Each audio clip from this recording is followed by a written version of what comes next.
Lawrence Neal here, and welcome back to High Intensity Business, the podcast. We discuss high intensity strength training and provide you with the tools, the tactics, and the strategies to help you grow your strength training business. This is episode 371. Can you believe it? And today we're going to be learning about a versatile isometric strength system called Isofit. Today's guest is Brad Thorpe. Brad Thorpe is considered by many to be the world's leading expert in isometric strength training. He's a serial entrepreneur, multi-patented inventor of Isofit, and educator. Brad has over 29 years of experience in the fitness and performance industry. In 2006, Brad became the 21st specialist to hold the combined designations of a resistance training specialist, mastery level specialist, and muscle activation techniques certified specialist. That's a bit of a tongue twister. Since launching Isofit in 2015, Brad's methods have helped transform the lives of thousands of people across 25 countries.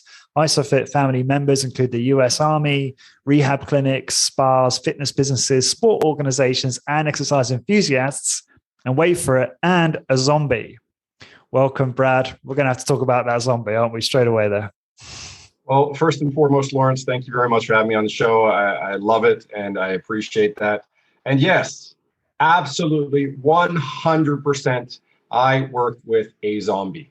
But let me explain. It gets really kind of, to be honest, it's kind of sad, actually. So this gentleman, Keith, and he's down out of the Houston, Texas area. He died.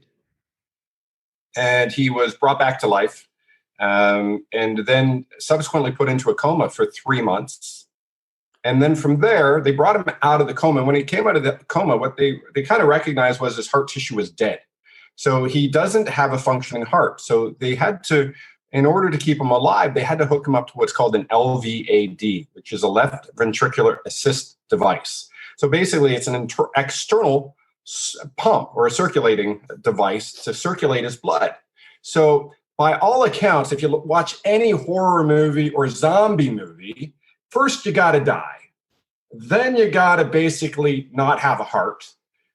So Keith is that guy. And to be honest, he's the kindest, most gentlest man you would ever want to meet. And it's been an absolute honor to help him recover in addition to his team down in Houston and stuff like that. But we've helped him recover from the point where he couldn't lift a sort of, let's call it a 5-pound bar to do any exercise, to we've helped him qualify to get on the heart transplant list. And that was relatively quick. So yes, I do work with a zombie. It's pretty remarkable. And we have all kinds of unbelievable, sort of almost surreal stories like that with people that have started implementing isometric training into their life on the regular, right? Because everyone uses isometrics at some point. They may not know it, or they usually use it as very, very minor in their training protocols. So, awesome. Yeah, that's cool. Fascinating and good for him. Let's kick off with your background. You've got, seems like quite a colorful, interesting background. Can you give us a high level view of how you got started in fitness? And I know you have a fitness business where you use Isofit for doing private and small group and that kind of thing. And how that led you to this point. I'd love to learn more about that. It's once again, basically heart focused. So my mom's dad died when she was 15 years old of a massive heart attack. I wasn't born yet. She wasn't married and all this sort of stuff. And then subsequently, a couple of years later, she meets my dad. We're born, all this sort of. So she's 15. At the age of 32 years old, her mom dies of a massive heart attack. So my grandmother, at the age of 68 years old. So at that point, I'm like, oh my God. I grew up in a household of heart issues. I subsequently have several concussions. In my early years of life, I was hit by a van, fell off a horse, doing all kinds of really kind of fun, like country boy kid stuff. And then from there, the only thing I was good at in high school was really kind of exercise. So, exercise and sport. I wasn't the most scholastically inclined. Now, part of that was due to my head trauma that suffered at a young age. And so subsequently got into exercise and noticed a massive difference in both my physicality, my strength, and just how people looked and respected me. So that was kind of cool. And when it came kind of time to graduate, it's like the only thing I'm good at or interested in is exercise. So there was a program in Toronto for fitness and lifestyles management, at one of the colleges. So it was a 3-year program. Let me refresh that. It was a 2-year program. I made it a 3-year program because I liked my first year so much. So I went back and did my first year twice. Set the foundation. Is that a nice way of saying you failed in the first year? You might say that. I didn't really fail. I didn't apply myself. Distractions. Distractions. I was a country kid, moved to the big city of Toronto. So, as much as you could sort of say, I didn't really participate in school as much as I participated in the life of Toronto, or the Toronto nightlife, I guess would be the better sort of way to say it. So got through that, jumped forward 8 years. So I'm like basically 21 years old, 22 years old when I graduate. So a couple of years later, so it's actually 6 years. So I'm 28 years old, and I hear about this program called the Resistance Training Specialist Program. And this is a program offered out of Oklahoma City, Oklahoma. It's a guy, Tom Purvis, who, for your audience, he is a student of Arthur Jones and a big, huge advocate. He was instrumental in a lot of the earlier sort of late 80s, early 90s Nautilus equipment. And he was the pitchman for Bowflex for 14 years. So that's who Tom Purvis is. So I was one of his students from basically 2002 through 2006. And also got a designation as a muscle activation techniques certified specialist, which is a guy named Greg Groskoff, or a program created by a guy named Greg Groskoff out of Denver, Colorado.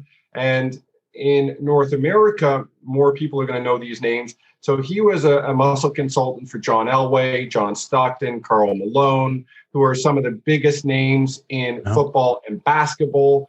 And then he started working with basically Peyton Manning, who was basically one of the greatest quarterbacks in the history of the NFL. And he helped Peyton basically recover from a serious neck injury that basically was on the verge of ending his career. Peyton came out, won the Super Bowl, I believe, twice, and had his 2 best seasons before retiring. So got designated under both of these 2 guys. So that led me to become sort of the 21st person in the world. But more so, it gave me some insight that most people just don't have. Now, subsequently, I noticed when I was 19 years old, so we're jumping back in the story a little bit, that I had blood pressure of 150 over 100. So remember, both of my grandparents died, so we have family history of heart issues. And so I noticed, and at this point, I'm exercising 6 days a week. I'm in school for fitness and lifestyles management, doing cardiovascular rehabilitation, training, testing, all that. And it's kind of like, oh, well, I should be healthy. My heart should be fine. I'm also on a volleyball scholarship at school. So from there, it's kind of like, well, I started on my specific journey. It's like, oh, how do I resolve my own blood pressure issues? And these guys are telling me, be it the doctors, get on medication. You need to be on that because otherwise it's, you're going to have heart damage and stuff like that. It's like, well, you know what? I'm young. I believe I'm exercising enough. There's got to be a reason why I have hypertension. So I basically disregarded their advice. And I'm not saying do that. Listen to your doctors.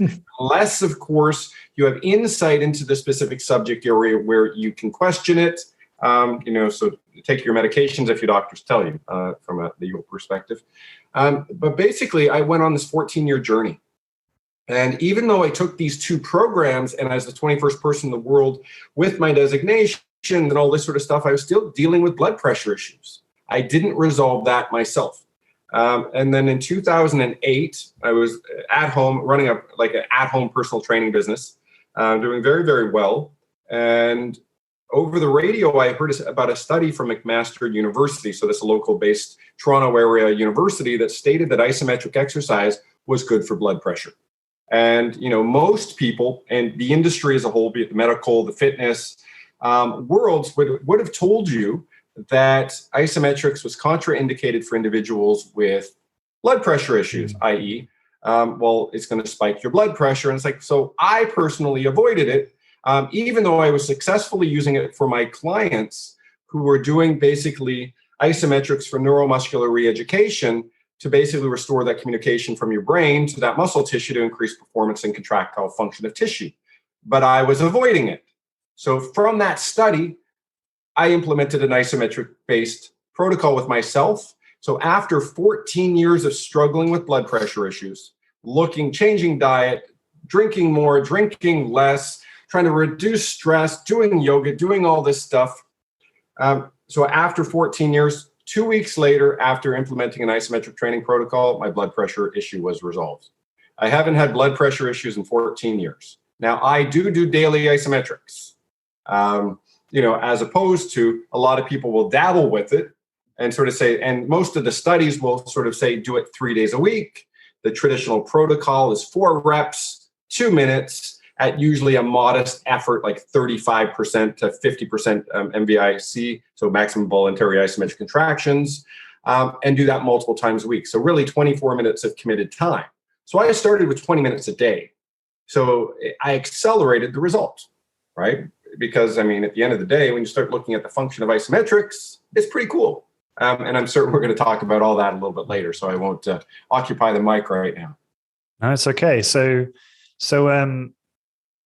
can you just carry on? So you discovered the isometrics, you started implementing it yourself, seeing incredible results.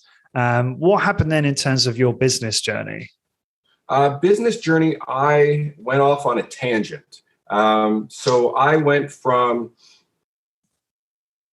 heavy focused dynamic exercise. And when I was basically at this time, I was doing 60 hours a week of clients. I've never really had an issue developing a client load. I have an outgoing personality and a knowledge base.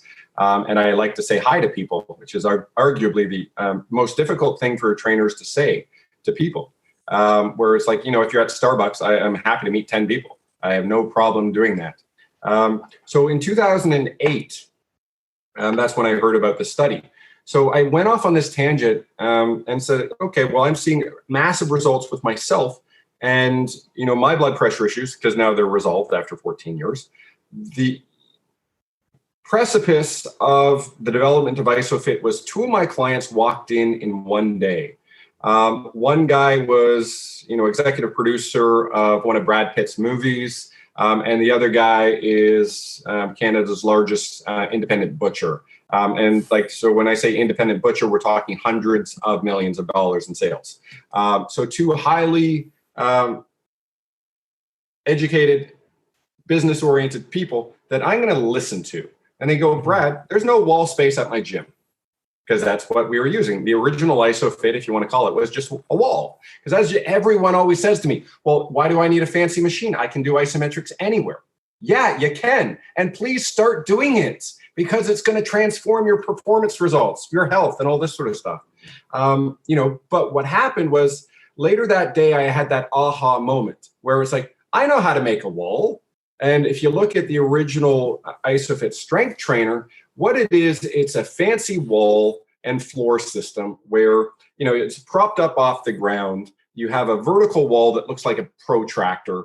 So that way I can measure degrees of range of motion and I can adjust a bar over a platform. And along the base, there's basically an accessory system that allows me to restrain motion in the frontal plane. And really, if I want to go up, down, back, forward, whatever, I can restrain motion in really 360 degrees around a limb if need be. So I'm comfortable to say we restrain all human joint motion at every muscle length, at every joint position that you're physically capable of getting into. So I'm comfortable to say that, which is a lot of different exercises we can create in 16 square feet. Now that's the beast of the equipment. That was the original sort of Isofit strength trainer.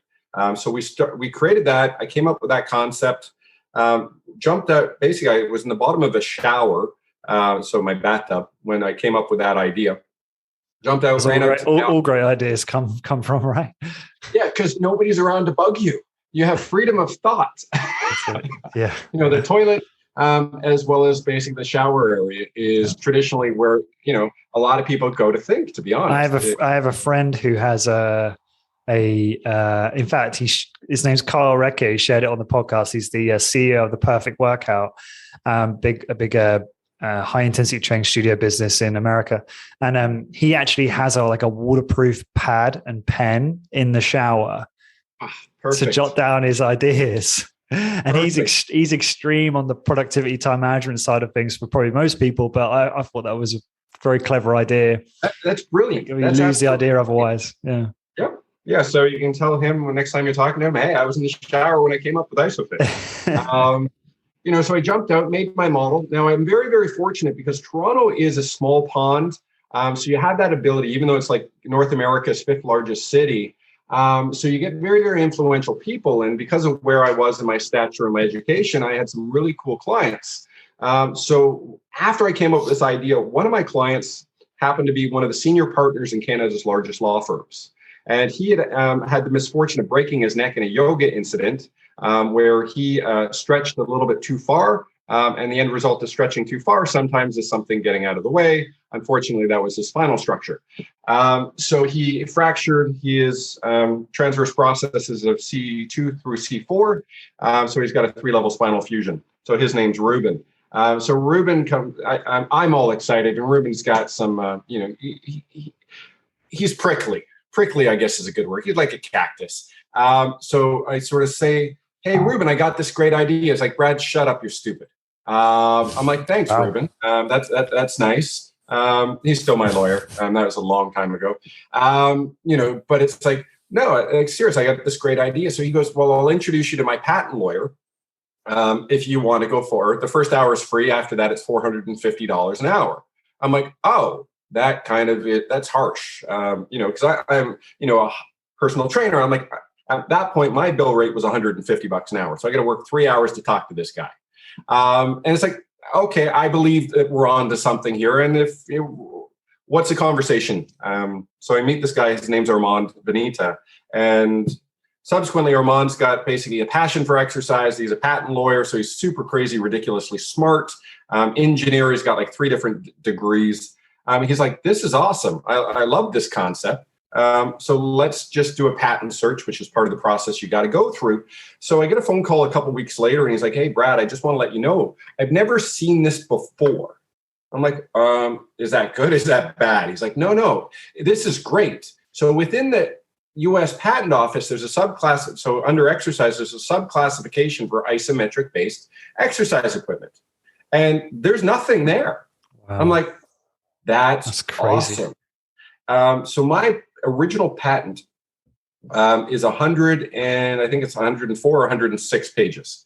So we basically have patented geometric shapes above a platform for the restraint of human motion for the purpose of doing isometric exercise. So when people sort of say, hey, why isn't anybody doing this? Well, because we've made it really difficult for them to enter the market space without sort of really at the end of the day infringing on our patent rights. And I'm happy to license stuff and I'm happy to have conversations. However, it's one of those things. A lot of people just wait to the end of the patent cycle before they start to produce it.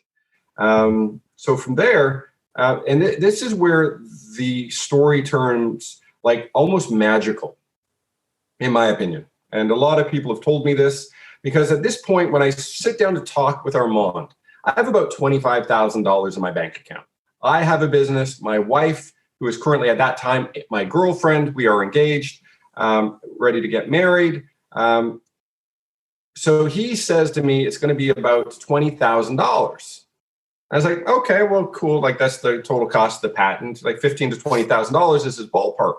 And I look at it and it's like, hey, I'm balling. I can make money. It's a cash flow kind of thing. As long as I'm working, I'm good. I can pay the bill. I can do this sort of stuff. Because as I said, I'm doing about 60 hours a week of clients at, $150 an hour. Right. So not insignificant money. So that was pretty good. Jump forward a couple months. My wife is told so we're looking to potentially have a kid. My girlfriend, we'll just reference her as my wife. So my wife basically has what's called fibroids, so fibrous mass on her uterus. So they're like, hey, if you want, we can either go in and take out the fibroids, which is highly complex surgery, which may leave your uterine wall scarred and make having children difficult, or you can try to get pregnant now. So we basically had that sit-down meeting and sort of said, do we want to have kids? And the answer is, hell yes. We certainly don't want somebody to tell us we can have them. So we make that decision to have a kid. So we get meeting into the world of the medical world because we're considered high-risk pregnancy. And I realize this is a little bit of a tangent, but this is the catalyst to why Isofit is here. That's okay. So we get pregnant They tell us it's going to be about 18 months. We're probably going to lose a couple children along the way. So we get pregnant month 1. Wow. And we're like, oh, damn. Well, there goes all the fun, let's call it, because we're high-risk pregnancy. So they say basically the vault is shut. No more sex from this point on. Let's just see if we can sort of take this to term. So during this time, so now I have a business. She has a business. We are now pregnant. I'm going through the patenting process. Jump forward a couple months, and all of a sudden, my wife's water breaks. So we're about 28 weeks when my wife's water breaks. And just to give you an idea, kids are supposed to be born at 40 weeks, not 28. So all of a sudden, we're rushed to the hospital. My wife is now put on hospitalized bed rest. I guess there is a way that you can slow down pregnancy and fill up amniotic fluid, which is really cool. I never knew that. I do now. So water broke, gets this shot. 5 days later, we have our daughter. She's 2 pounds, 12 ounces. So give or take a kilo. She is 15 centimeters long. So 7 inches. So basically, my wife loses her business. I'm not focused on my business. And subsequently, we go through this experience, which if anyone's gone through it, my heart bleeds for you. I got out on the other side. Not everyone gets out of that situation with a healthy child. We got out with a healthy baby girl. So my daughter was born. She's put into what's called the NICU, so a neonatal intensive care unit. And so 6 weeks later, after she's born, I get a call from my patent lawyer. And this is just fantastic. So we're like March 30th, or a little bit before March 30th, 2009. And my patent lawyer goes to me. He's like, hey, Brad, we're done. This is great. We're ready to file. I hope you're sitting down. I'm like, well, I'm actually going in to see my daughter at the NICU. And why? What's up? He's like, hey, just want to let you know we had some overruns. So, all that stuff we had to do in addition. He's like, I just want to let you know the bill's $47,000. Jeez. Yeah. So I'm like, oh, okay. So at this point, my wife is still not doing well postpartum. She's going through, so she had to stay in the hospital 9 days after due to complications. She's now dealing with vertigo. She hasn't seen her child. So she's at home, like on bed rest. My daughter's upstairs and, this bus goes by and I'm like, oh, I should just step in front of that bus. And it's like, thankfully I didn't. But long story short, later that day, I put a post to Facebook, right? And this is the power of helping people. So I put a post to the effect like, oh my God, I'm kind of screwed. I just I'm ready to file, but I got this exorbitant, crippling patent bill. I get a phone call 10 minutes later, and this person is very, very private and they don't like their name mentioned. So they go to me and say, hey, Brad, I can't believe you didn't call me. I'm like, call you? And this is a former client of mine who I worked with several years prior. So several years prior. So they go to me, it's like, hey, I just want to let you know, I got a check for $100,000. I'm going to drop it off to you on Monday. So don't worry about anything. I got you. And the power of helping people and the power of what we do in the fitness and wellness and performance industries. Especially the type of people we work with, right? Many of us work with affluent, busy professional. So you build some very helpful relationships. Not to say that there aren't other people out there who are helpful, but it can help. I hear these stories a lot. Yeah. Well, not this particular story. Yeah. Sorry, it opens your eyes and it allows you that ability to pay it forward. To help out, like I a lot of the hours that I still do, I don't charge for. I work with complex cases like the zombie guy that interest me, that I want to help out. You're in a desperate situation because I was in a desperate situation. So if I can help, I'm happy to help people. And it's like as long as people are willing to listen and willing to execute and not waste my time, happy to help. So do you have to pay the individual back? They bought into the company. So, okay. So they get over, they handed me a check on the Monday, and they sort of say, after I have the check in hand, they go, so what do I get for this? I'm like, well, how about 10%? They're like, perfect, thank you. Wow. Right. Subsequently, that was, back in 2009. And if it wasn't for that moment, Isofit would have died, most likely, because obviously we would have been bankrupt from the get-go, because there's other expenses outside of patenting, obviously the engineering drawings and all this sort of wonderful stuff. So jump forward. The next couple of years were really super challenging in my life. So we didn't really do anything with the patents outside of continually filing for new jurisdictional patents and stuff like that. So we end up in 2014, we produce our first prototype. And that prototype went immediately to University of Toronto. We had it scientifically proven that it does isometric exercise. It's a bar system, so obviously we know isometrics. So if you're pulling into something and that something doesn't move and the muscle contracts, we know that obviously that's going to be an isometric contraction. So it's a very easy study. And at that point, the product was actually named Motion Block, which everyone hated. And I still kind of like, but people are like, well, it's so, you have to explain it. I'm like, well, sunblock is good for you. A starting block is where you start. A community block is where you live. Motion block sounds awesome. And they're like, it's dumb, stop doing it.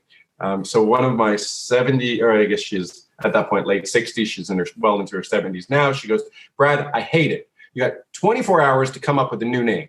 And she basically has the equivalent for master's degree at Harvard for marketing. So it's a lady I respect very much. Her name's Newton, and Newton goes, and she was very, very, very visceral in how she said she hated it. Like she was dropping F-bombs, and this is a great product, and this is so stupid, and people are like never going to adopt this. Change the name. So I came back with Isofit, and it's ISOPHIT. And the reason that it's PHIT, because there's a woman in Korea who had isofit.com, ISOFIT.com. So I couldn't get the domain name. So I was like, oh, well, I really like the name Isofit, so let's go with the PH. And when I did a Google search, I wondered about that. There was 8 things that came up on Google for, when you put the little parentheses around, or the quotation mark, around Isofit, only 8 things came up. I'm like, oh my God, I can actually brand this without opposition. This is amazing. So you throw on the little TM at the end, subsequently filing proper documentation to get my trademark and stuff like that later. But basically, that's the origin of Isofit. And then from there, we basically had prototype 1, which was an elevated rehab table. People didn't like standing up on a table to do isometrics because it vibrated a little bit and there's a little bit more risk. So then we dropped it down to casters. It was 6 inches off the ground, 15 centimeters off the ground.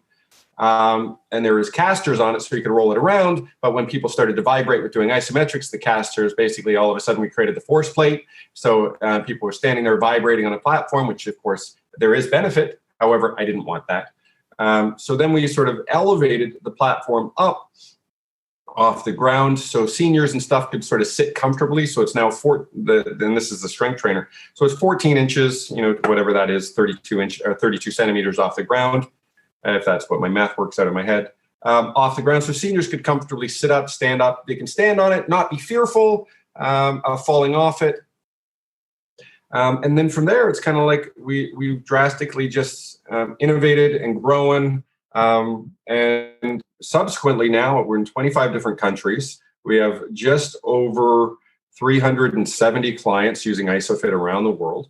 And they're transforming lives, which is truly, truly remarkable. And COVID sucked for everybody. So I'm not going to say it was necessarily great for me, but on the flip side, so we had our large strength trainer unit. COVID was a pivotal point for me in the sense that, there's no therapist working anymore. People can't afford it. So I rolled out a small unit, and that unit's called the Isometric, the MSK, which is Mobile Strength Kit. So it basically is a 39-pound, 17-kilo portable strength training apparatus that takes up 0.6 of a square meter, or less than 7 square feet for the U.S. audience. That saved my life. That saved my business. That transformed my business. And that's given me access to very, very influential people, let's go with. So the last couple months, as we're coming out of COVID, has just been on fire. And there's no other better way to describe that. So, yeah, great. Yeah, so it's pretty cool. Awesome. Thank you for that. You're quite a storyteller, and a fascinating background and journey to how you got to here. So let's talk about, I'm curious to talk to you about, isometric versus dynamic. Myself and my colleagues, my listeners, we all use isometrics, I'm sure, as part of our programming. I love a good wall sit every now and again, right? An isometric exercise that is very uncomfortable. But I'm kind of hearing, and I don't know whether I've misinterpreted this, that you're a little bit anti-dynamic exercise.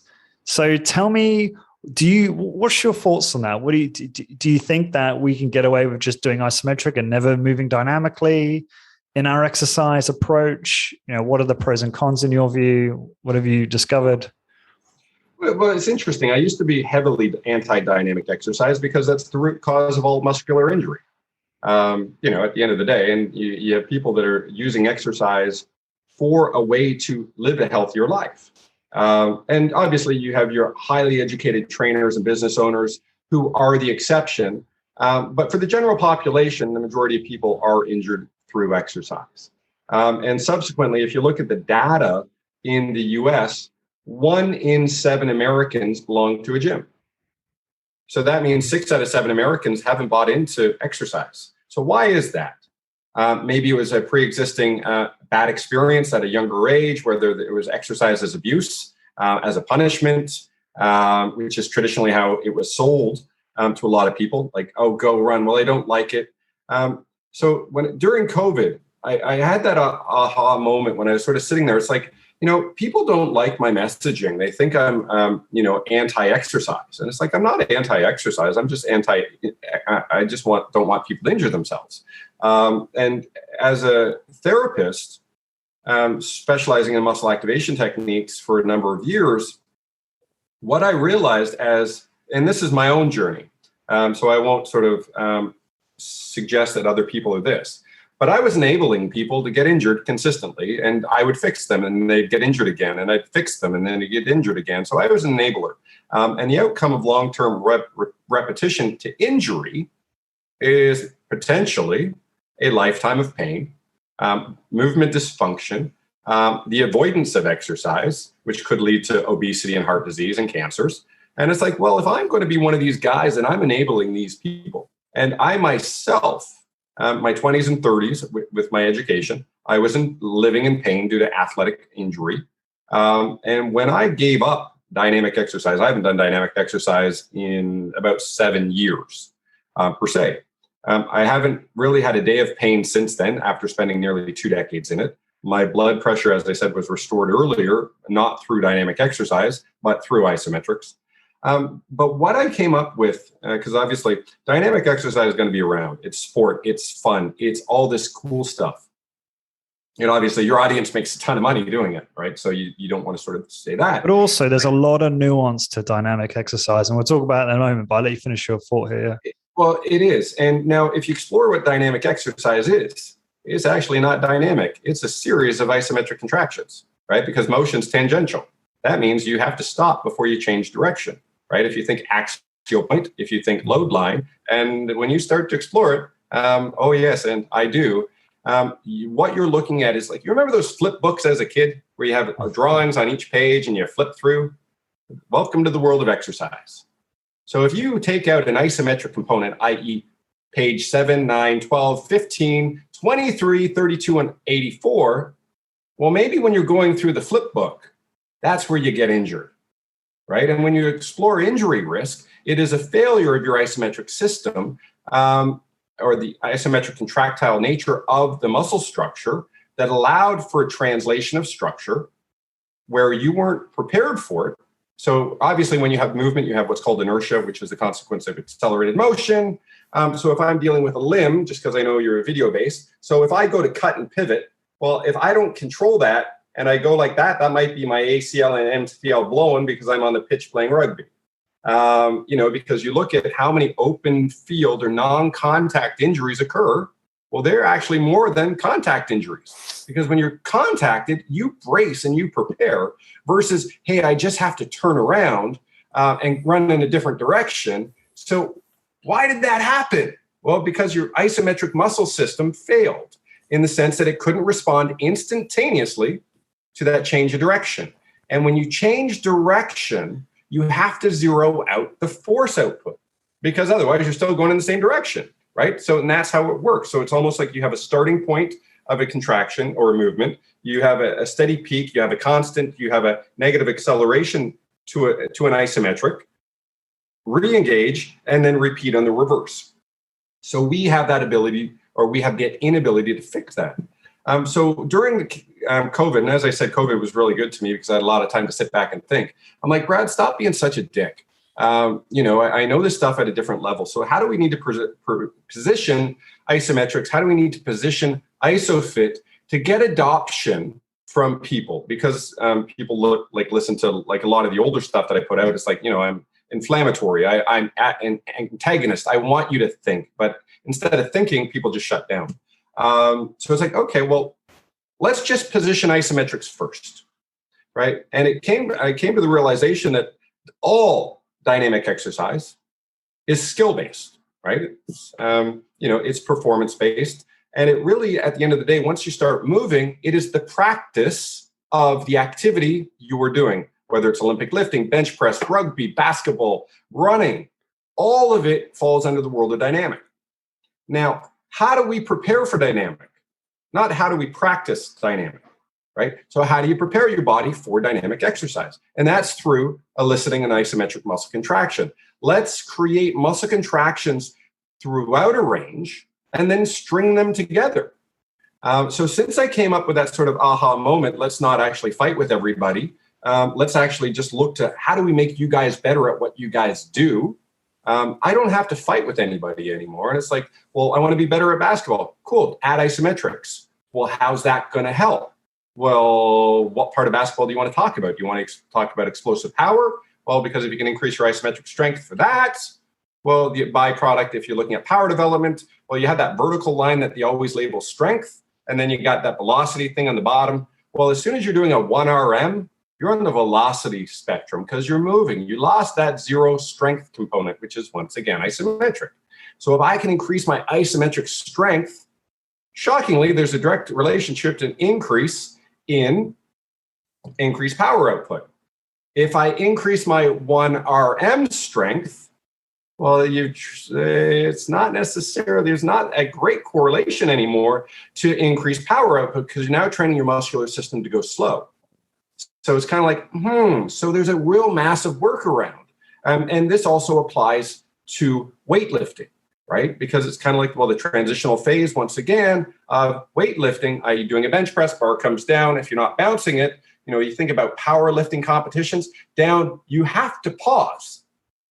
And then you have to drive up. So do I have that ability to maximize my tension generation in an isometric format before I explode out of that, right? So you got to negatively accelerate, as we know, eccentric loading, pause, isometrics, right? Most people forget to mention that, and then it's explode out of that.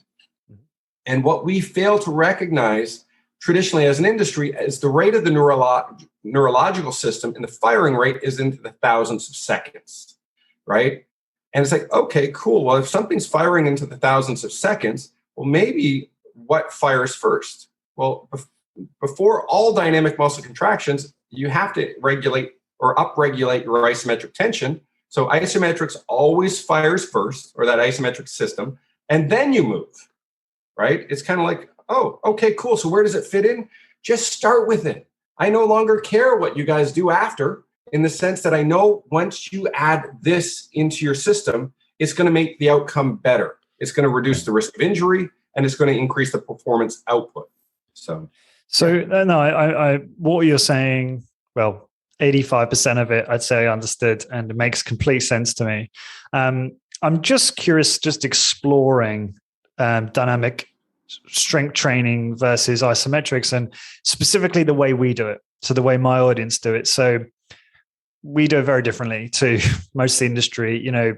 Obviously everyone's got their own way, but just to keep things simple, typically a client will be doing exercises that are, congruent with muscle and joint function. They're not doing silly stuff.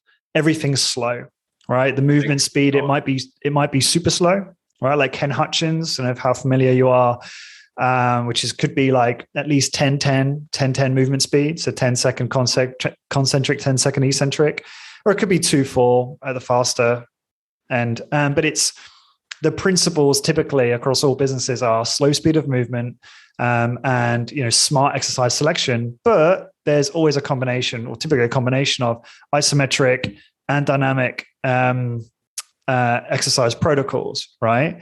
So if you're moving slowly and you're doing exercises that are congruent with muscle and joint function, is there any difference in adaptations or risk versus isometrics? Because I don't think there is, but then you might be able to teach me otherwise. I'm curious. They're significantly mitigated, right? Because you're going to reduce the inertial load of the obviously the load you're lifting.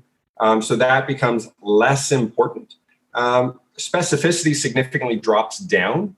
Obviously, as you're moving through a range, one thing that is often overlooked is now the load is changing throughout that range. So the load specificity changes. The muscles you're working change throughout there. You're going to have supportive structures.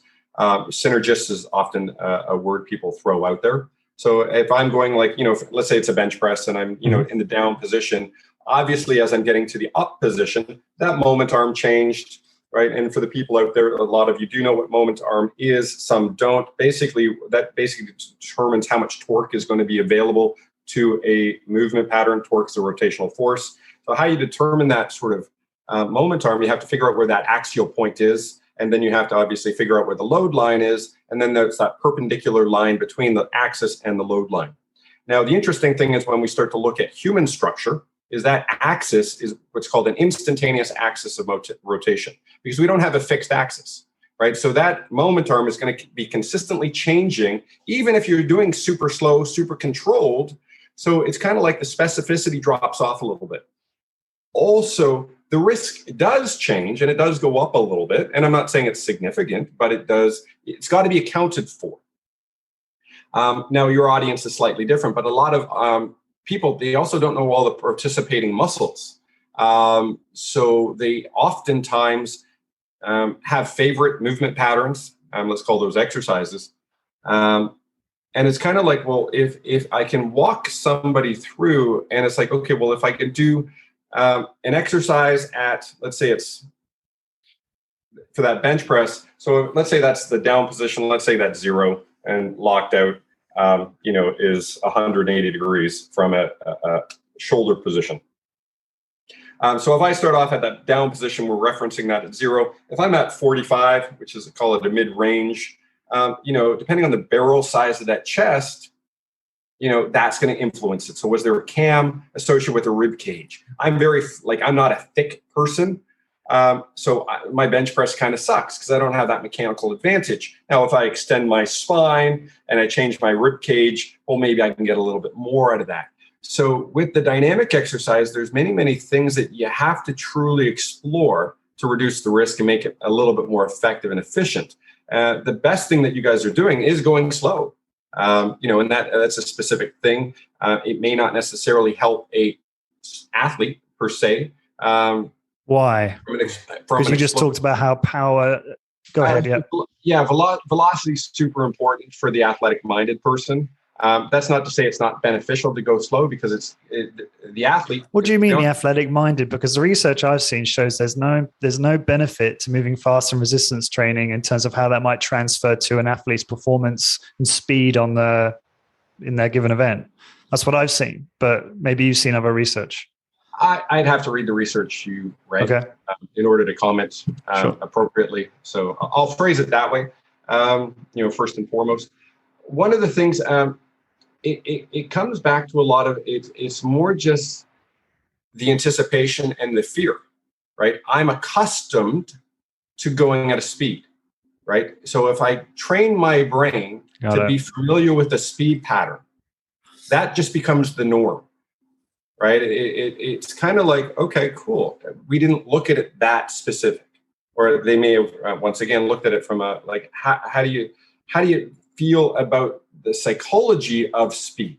Because I know, like, when you put somebody on a treadmill as an example, and you say, I'm going to put it at 12, kilometers an hour, they just get fearful. They may have never done it before. They may run at 15 kilometers an hour. They might run at 7 kilometers an hour, but there's a learning curve that if we can get rid of that learning curve and the familiarity of their action, and that's really kind of more what it is, versus is slow going to be better than fast? It's like, well, if you're accustomed to running fast for like a football player, be it soccer for me, football for you guys, you got to get accustomed to going at those speeds and those transitional forces, i.e. inertial-based load.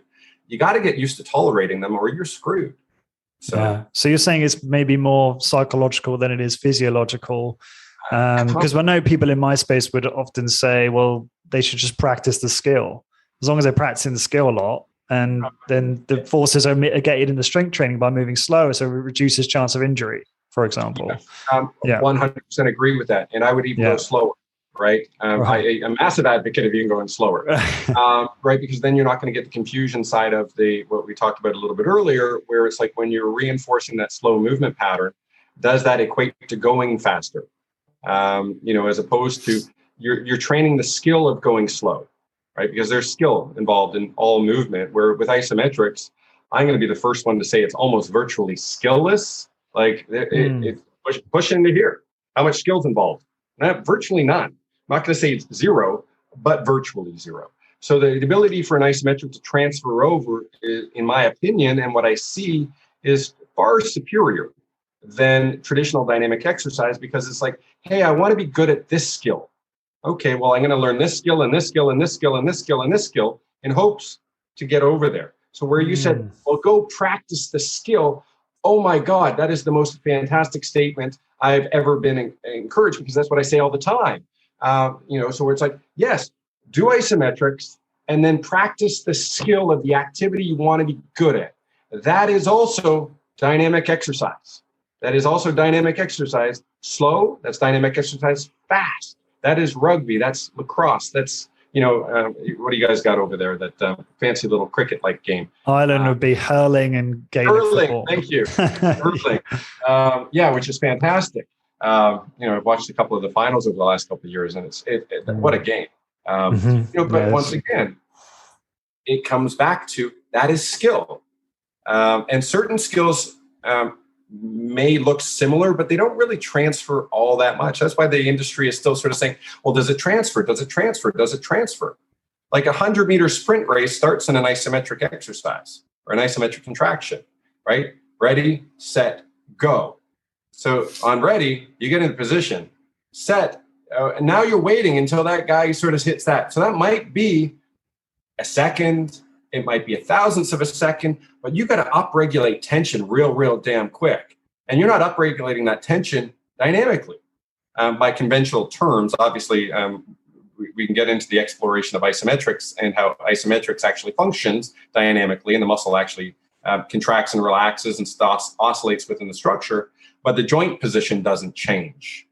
So even the wording and how they phrase and talk about isometrics is really, at the end of the day, kind of a real misnomer, because internally the structures work most times in a long-held isometric. The muscle will actually work dynamically, but because there's no length or what do you call that thing at the joint, because there's no joint change in length or no visible joint change in length or position actually instead of length. So obviously the muscle shortens, but as a muscle shortens, it also gets wider. The tendons, when the muscle shortens, the tendons lengthen, right? So there's all kinds of stuff going on internally where it's like, well, it didn't move. It's like, yeah, it kind of moved. I'm okay with that. That's a function of how we work and contract muscle. So when it comes to the question is dynamic exercise better, different than isometrics? It's kind of one and the same. You're just choosing to move the location and you're choosing to put more risk into the athlete or the person. Now, your audience slowed that down. Super slow people. Awesome. They slowed it right down. right? So now time under tension may go up. Obviously, as you're going through, you have to calculate those torque values. And most people don't even think about that word. Just a quick question on this. So many questions come up for me. This is great. No, great answer. And, so you've got we're talking about muscle hypertrophy, right? One of the variables that the researchers seem to agree on is important is mechanical work, muscle contractions, which I'm assuming when they say that, they mean usually, dynamic resistance exercise, right? Do you think, go ahead. Do you? That's usually what they mean, yes. So that would obviously suggest that, shortening and lengthening muscles going through full range of motion. And again, congruent, let's make sure we're talking about the right context. Slow speed of movement, congruent joint muscle action function. Do you think that that's more effective in producing, let's say, muscle hypertrophy than isometric contractions? No, not at all. Because part of what we just literally just talked about, right? Where it's like, okay, well, if I contract a muscle, well, it's going to change length. And during an isometric, what they sort of see is the muscle will change length about 16%.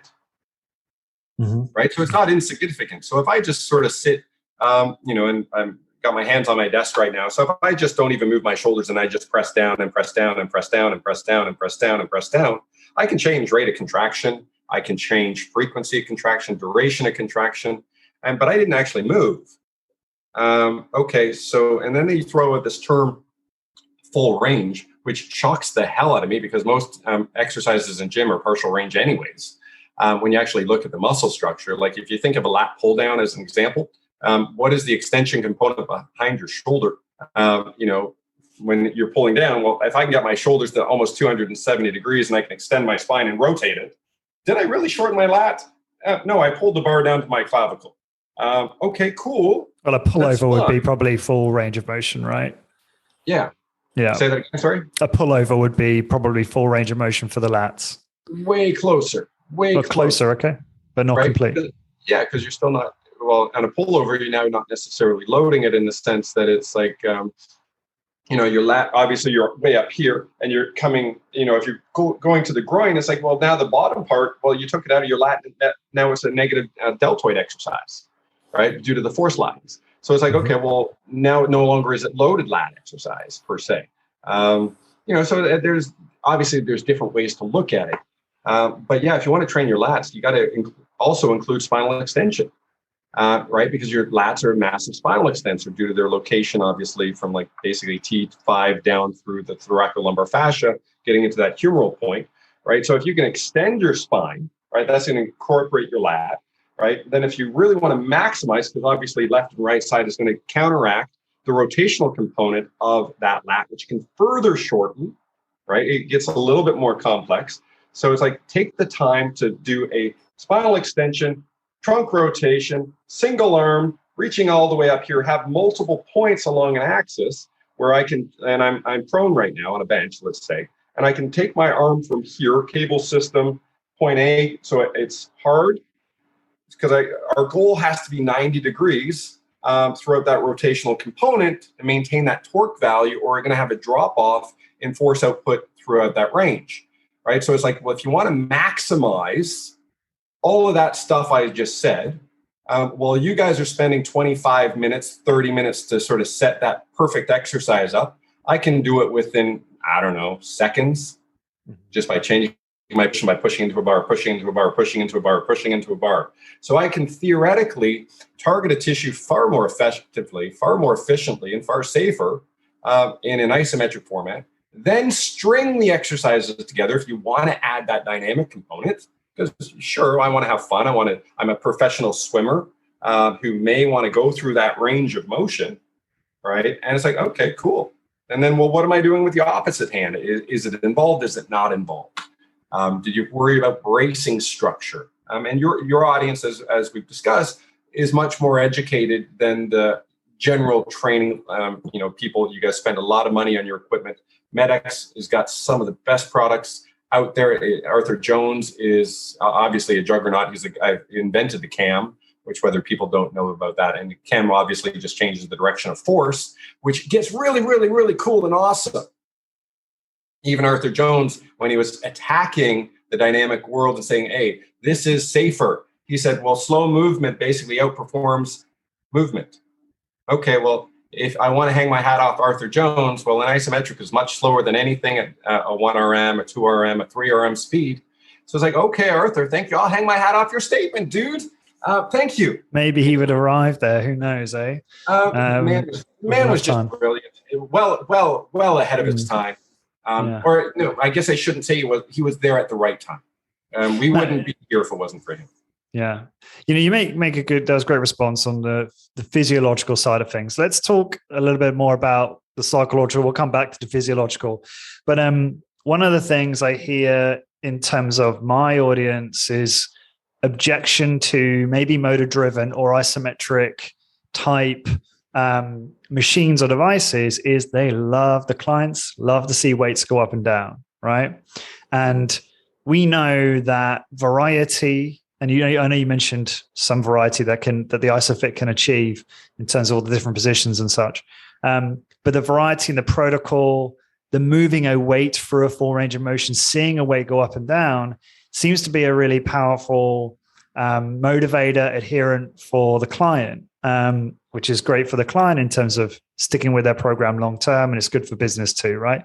So what do you make of that? I mean, I guess another one way to answer that would be, across all your clients, all the fitness businesses that have bought Isofit, do they see any challenges with client retention or lack of interest in this protocol? Because that would be my concern is, I don't know if I would always want to do isometric, right? Like I have a personal training studio here in Ireland, and we do isometric, and we do it for all the reasons you spoke about today. If clients got injuries, if they've got issues of any sort of range of motion, then the entire program might be isometric. We might be moving them into a position on a machine and having them hold it there for a certain time under load, right? But then we also use, dynamic movement that we talked about today, the range of motion. We use body weight exercises, free weight exercises, again, all under an evidence-based banner, and every exercise is carefully chosen and vetted. So that would be my concern, is does it offer enough variety? So I'd love to hear your thoughts on that, Brad. From a variety perspective, it probably offers way more variety. So initially in the early stages of Isofit, it was the nuance, the specificity of training, hey, I want to be at this specific joint angle to target my tibialis anterior, as an example, lower leg muscle to help people with running, to basically prevent tibial slide. So it reduces the risk of ACL injuries, or not ACL, well, ACL injuries as well, but also your Achilles tendon issues. And it obviously helps with dorsiflexion and stuff like that. People were like, yeah, Isofit's great. It's boring as hell. Absolutely boring. So to your exact point. Right. So I went through this and I was like, how do I get around this? This is certainly not why I created this product. It has its benefit. It has its place. The problem with Isofit is it does so much. Where we started earlier, and I think this was off recording, where I said that it restrains all human joint motion at every muscle length, at every joint position that a human can come up with. Right? That's 1 billion plus exercises we can create on this product. So when you're talking about versatility, the cows can come home. Many years, we still haven't even done all the exercises. And that's joint positions. So what I did, and this is going back to 2018, so I created a program called 30 and 30. So it's 30 isometrics in 30 minutes. It's 45-second muscle contractions with a 15-second transition time. So 10 exercises for your core, 10 exercises for your upper body, and 10 exercises for your lower body. And what you're sorry, I don't know if you get into this, but are you pushing at a certain as hard as you can. Intensity, as hard as you can for 45 seconds? Immediate maximum contraction, no build up. Got it. Correct. And so push as hard as you can. And what's going to happen is as fatigue strikes, it drops off instantaneously. The cool thing about push as hard as you can in an isometric format, it ramps up to that level, right? So let's say I say push as hard as you can, and you start off at 0 effort, and you push on, you're now hitting 100 kilos of effort. Well, over a 45-second period or time period, you can't keep that 100 kilos. I recognize that. That's kind of cool. So what will happen is there's going to be a drop-off in load in real time. Thank you, Newton, or Sir Isaac Newton. And we call that force matching technology. That's the brilliance of Isofit. Every machine has force matching technology. So when you push in it, it's going to match your output in real time. It's 100% accurate because it can't not be, because it doesn't move and you're pushing into it. So thank you, Sir Isaac Newton. So what will happen is you're going to have a drop off. Let's say it's 62% drop off. So by the time you're finishing that 45 seconds, you're at 32 kilos or 38 kilos. Okay, so I've now achieved maximum exertion. I've achieved maximum fatigue. It gets wicked interesting when we get into the science of this side, because that's the transitional phase between your anaerobic system and your aerobic system. So that's really cool. So I can train that system. I can also, during that 45-second muscle contraction, I'm including blood flow to that tissue, right? When you don't have oxygen to muscle, that, let's say that's hypoxic training, right? Training at altitude. So that's, put that in the category. There's some research that says when I'm including blood flow to muscle tissue, well, the blood flow still goes to the area, but because of the occlusion, well, that gets diverted into local adipose tissue, which is kind of cool, because when you increase blood flow to adipose tissue, you increase the metabolism of that structure, that tissue. And they found it's about 700% increase in blood flow. So what we can do is spot reduce fats. Yes, spot reduce fat in an isometric. People say you can't spot reduce fat. Yeah, you can't in a dynamic exercise. You just can't. Or you can't do it either in a slow, like a shorter duration isometric. It's got to be long durational holds with effort, not just, hey, I'm just staying in a position. Where it's like I'm trying to actually engage this tissue. So that's that side. So what we found with our 30 and 30 protocol was it was designed because it's 45-second contraction, 15-second transition. You build in a fatigue state. Everyone loves it that does it because they're like, oh my God, where did the time go? There's no time for talking. The bar is simple to adjust, so you can adjust that. And we borrow that from triathlons or triathletes, where you have that transitional phase between swimming and running and biking and all this, or I guess it goes swimming, biking, running, where it's like, you got to be quick. So it's like your heart rate is elevated the whole time. So we're comfortable to say that people, when trying at maximal exertion, and that we don't measure it. So you come in and you're like hungover because you had your kid had a birthday party and you had a great time with your friends and you just want to do something. Well, try as hard as you can. I personally show up and just put forth effort. And people are like, well, that's not going to increase benefit. Well, we on average see about anywhere between 10 and 15 pounds. So about, call it 4 to 8 kilos of fat loss within a month, not moving, not changing diet, not doing cardio, not lifting weight. Hang on. So that's almost like a stone. Yeah, go on. That's significant. Yeah. Which isn't bad in a 30-minute program, which we do recommend doing 6 days a week. So 3 hours of committed exercise time a week. And it's kind of like, oh, but I went through 30 exercises in 30 minutes, right? So the novelty goes, oh, that was kind of cool. I wasn't bored. I didn't have to do 2 sets. I only did it once. So it satisfies that ADHD community that goes, wow, I'm really bored with this. It's like, okay, cool. And for me, I got really, as I said earlier, I'm mildly antagonistic. So my goal with the 30 and 30 program was, how do I make CrossFit athletes look like little bitches? That was my goal. That's our goal too.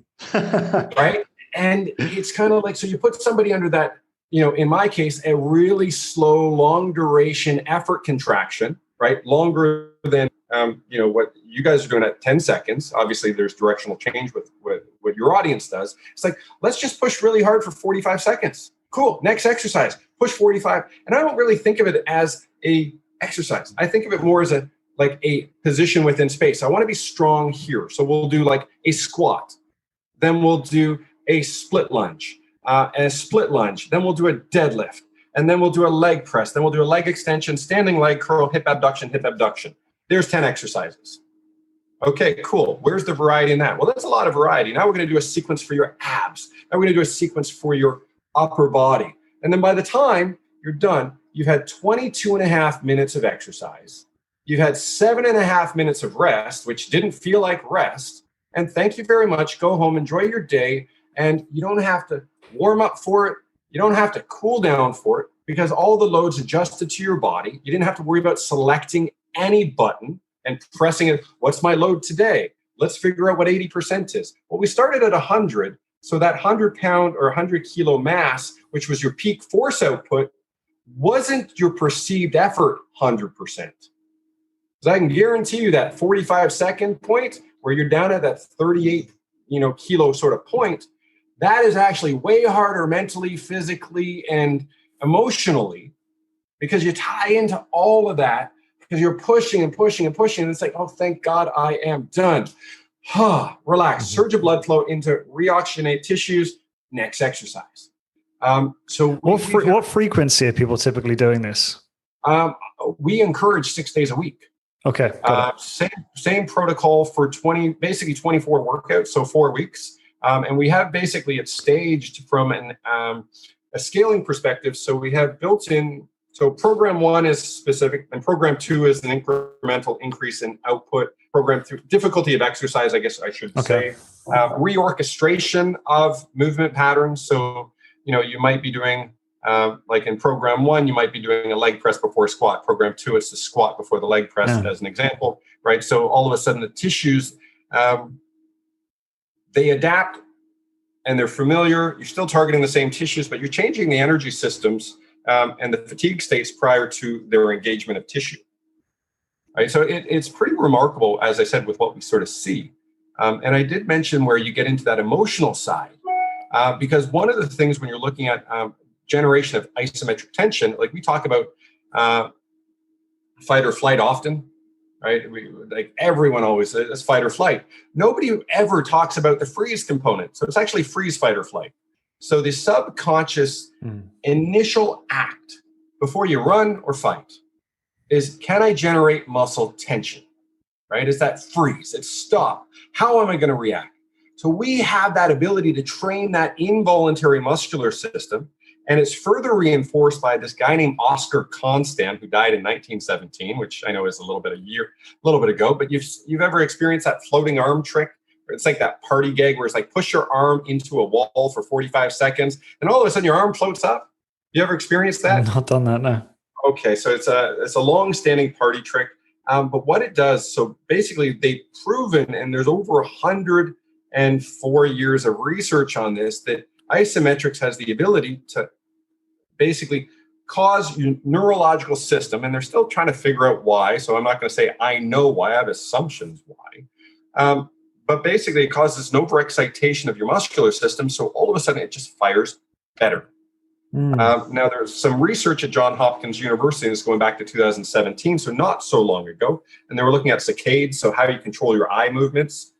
So what they found out, there's different neurological looping mechanism for movement of eye versus hold gaze of eye. And what they found was, that moves down into your neck, that moves down into your triceps and other muscles. So it's like we have almost two functioning portions of our neurological system, one for dynamic movement, one for holding the structure statically or holding it still within space. Now, as they explore that research, I'm going to say that they're going to find that applies to all muscles within the body. And that's me just sort of, guessing at this point. Because, it's the science and the evidence-based community. So where's the evidence of that? It's like, well, they found it with 6 muscles in your eye. They found it with a whole bunch of muscles in your neck. They found it in a whole bunch of muscles in your shoulders. Maybe, just maybe, that's going to just continue on, because I don't think we're going to have, I don't think it's an accident. It gets really cool when you start to explore all this stuff. And it's like, well, how do I make the human body optimal, right? Because you talked about hypertrophy earlier. The studies, and this goes back to rats, so, I tend not to sort of hang my hat off rat studies. But what they found was isometrics is on par, a little bit reduced to basically the dynamic world for increasing hypertrophy in tissue. But what they found was it increases muscle density better than, obviously, dynamic exercise. And what they found more so was from a strength perspective, isometrics crushes, is not even comparable, crushes dynamic exercise. In terms of what? Is that, I understand what you mean, but is that in terms of it gets you there quicker? So it gets you to the same endpoint, but gets you there faster, or actually just produces greater outcomes? Produces greater outcomes. Mm-hmm. And what they'll usually say is Isometrics is about... I'd love to see that study if you can send that to me afterwards. Man, I'll send you all of it. It's great. Send me anything pertinent to today, yeah. Brad, I'm really conscious of time, and there's one question I really want to get to. Yeah, it's just flown by, right? Wow, man, we talk a lot. Yeah, I'm conscious of your time, but I have one more question. Hopefully we can kind of answer it. If you could answer it succinctly, because then we can wrap up. I had a question here from a listener. He was asking, let's see if I can find it. So one of the issues which you've not presented as an issue, you've actually presented it as a benefit, which is that there is no data. There's no force output data or anything like that. And now there's a number of devices out there like ARX and Vive, I'm sure you're familiar, which do provide digital feedback on the force output. And I think that's quite important because, when we're, again, coming back to the client and look, we know that if you're going towards muscle failure, or the way you described, if you're reducing your force output during a 45-second contraction such that it's reduced so significantly, you're going to stimulate all of the adaptations you want from that exercise, right? In terms of the health benefits for the most part. However, what we see is the client likes to see their progress. They like to see reports. They like to know that last week I did, or a month ago I did whatever, 200 pounds for 10 reps. And today I did 200 pounds at 15 reps with great form, same, movement speed, etc., same machine. They like to see that, and that motivates sort of long-term client retention. Again, physiologically, does it really matter? No, probably not. But in terms of motivation for the client, and even for myself, I like to know, as arbitrary as it might be. So what are your thoughts about that? Is that something that you're looking to add to the product? Have you deliberately decided, no, we're not even going to go there? Maybe that's a different type of client. How do you feel about that? It's important for a specific audience. So yes, it is very important. To see the quantified self movement that we see, right? Correct. You cringe at that a little bit, didn't you? So when I can perform billions of exercises, and you chose to measure 73, which you didn't measure 73, you only measured 20. How incomplete is that data that you're now presenting to that audience that potentially may lead to injury? Because all of a sudden that data might have been skewed to a specific movement pattern. They may have been fatigued. They may have had, let's say you have a scoliosis and you're doing a maximum deadlift and you're going to measure that. Was it symmetrical force output? More importantly, let's say that data goes up 75 kilos. Where did the benefit come from? I can guarantee you can't tell me that answer. Yeah, I agree with you, but we don't do deadlifts typically. So you got to be judicious about the exercise. Yeah, you got to be judicious. So let's say there's an improvement in a leg press. Where did the benefit come from? Look at all the muscles involved. And I'm not saying it's wrong. I'm just saying you can't tell me where the benefit came from, and you can't tell me where the improvement came from. Mm-hmm. You can say, hey, gross measure, it went up. But is that improvement positive or negative? I don't know that. I largely agree. Yeah. Okay, so let me preface it. That's my brain. Mm-hmm. So I have an issue with that. Now, I do have a partnership with a company called Kinvent to outfit Isofits with all your force measuring stuff. It is awesome. So I can watch intra-set how much I'm doing it. For me, it provides novelty, yes. It distracts me from my workout. I'm actually focused on a number, not what's going on in my body. So there's that external focus. Now it's like, hey, what did I do? What did I do? What did I do? And how did I do it? How did I get there? And it's like, I just tried really, really, really hard. Okay, cool. But was that benefit? So there's that aspect, right? And it gets pretty interesting. And so my objection is the incompleteness of the data that's being obtained, right? Like, and you may be different and your audience might be different, but when was the last time most people trained cervical musculature, right? When did they measure that output? When did they try to strengthen your longus colli, your iliocostalis, some of the stuff on your back? I mean, you look at your longissimus cervicus, it goes from occiput down to T6. If you get rid of your sacrum and your coccyx, that's 58% of your spine that you didn't try to train. That's like, okay, well, did you measure that? Or did you just measure a row? And if I measured a row, okay, cool. I'm good at rowing at this range, at this pace, at this, but the row didn't necessarily train that muscle that covered off 6 levels of my thoracic spine. Okay, so I'm strong. Oh, I go to do something that involves something anchored off my thoracic spine. Let's call it grab a suitcase out of the back of your trunk. And you go, oh, I hurt my neck. I was like, yeah, but my back is really strong. I measured it.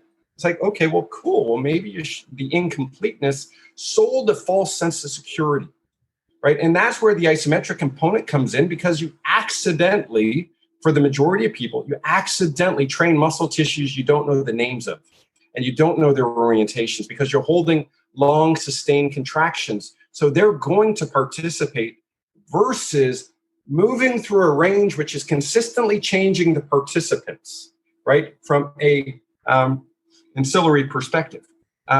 But is force important? Yes, it's important. Is it incomplete? Currently, yes. Is it going to get better?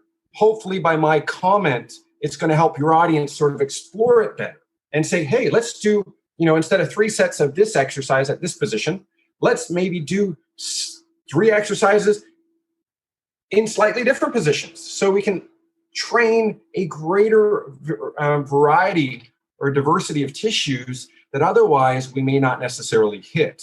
And that's why I kind of like, high intensity isometrics at multiple, so like 30 different positions, where it's like, okay, well, 30 different positions. And if you want to, people sort of say, well, it's only good for a specific joint angle, plus or minus 15 degrees. That's a different hour-long conversation.